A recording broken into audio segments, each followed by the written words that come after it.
Welcome back to the program. I'm joined now by Wes Brown. He is a senior writer and has been covering the Capitol for us this last legislative session.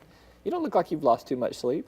No, I'm going to get some sleep after the session. You're ready, huh? Yeah, I am. All right, let's begin with this last week. The legislative session did end. The budget gets passed. A little bit of a gaggle of last-minute bills there, but I want to talk about what got left on the cutting room floor. What did not get accomplished this session? Well, there's the tobacco bill, which was first introduced in the Senate by Senate President Jim Hendren.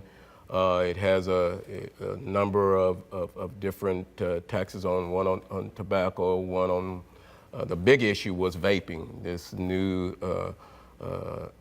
e-cigarette, they wanted to put a tax on that. So that was the hold up. The House, it actually passed out of the Senate and went over to the House, and it dead-ended over there. Now, it also promised an earned income tax credit Right, for of lower course. income Arkansans here. Was that what killed the bill in committee down on the House end, or do you think it was the tax increases? Well, I think it was a combination of one. You know, you had the support of the Democrats on the EITC. Has long been a central point of their tax agenda, but there was some really vitriolic protests against the vaping issue in the Republican caucus, but also, of course, the EITC, they've never supported that. So those two issues together really made it a non-starter over in the House Revenue and Tax Committee. So it gets pushed into some sort of interim study there. And do you think it comes back with some consensus next time?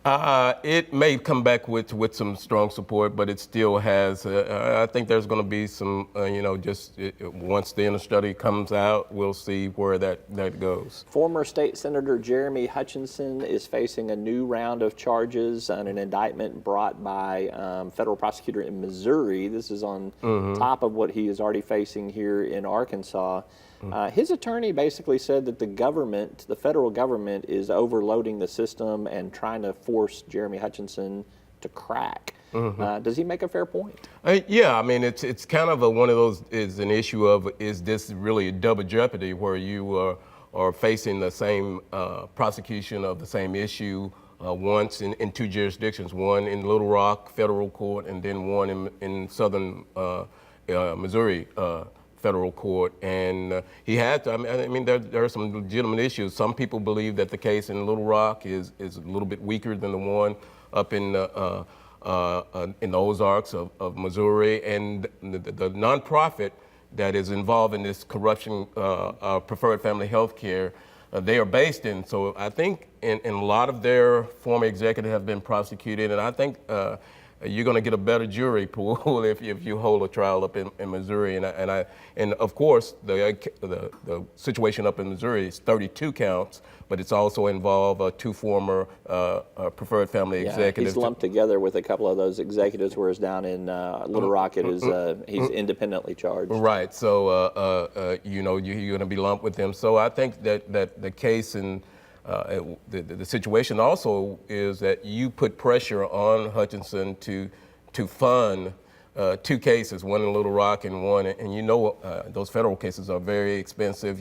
If you're going to bring in the experts, and they can last a long time. And plus, there's always at the end of a federal case that if you don't reach a plea agreement, you face the largest amount of the sentence in a federal case. This is going to be a fascinating case to watch unfold. We'll keep an eye on that. Let's turn our attention to medical marijuana, another issue that you have been covering for us for well over the last 2 years.